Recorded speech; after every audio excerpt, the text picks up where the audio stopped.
President Trump is blending business and diplomacy this morning as he hosts world leaders ahead of his new golf course opening in Scotland. He's talking trade, Gaza and Russia, but as NBC's Alice Barr explains, questions remain about what it all means for Americans.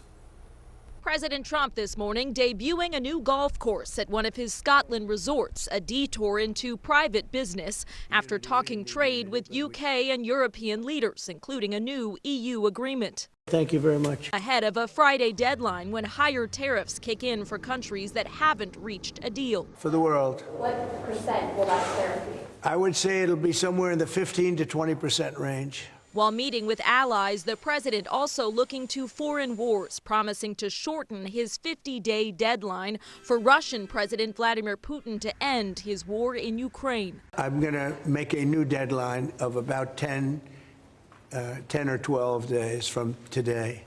There's no reason in waiting. President Trump threatening new sanctions and secondary tariffs on Russia's trade partners, again voicing frustration with Putin. Every time I think it's going to end, he kills people. While also breaking with Israeli Prime Minister Benjamin Netanyahu over his assessment that there's no starvation in Gaza. Some of those kids that's real starvation stuff. I see it.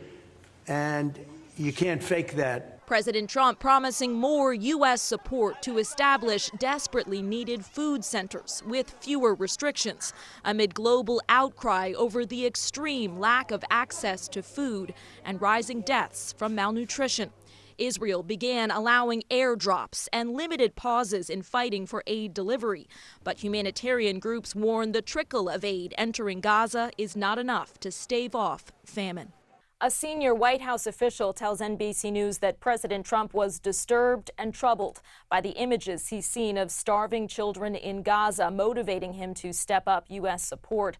As the world's leading body on hunger said today that the worst-case scenario of famine is unfolding in the Gaza Strip.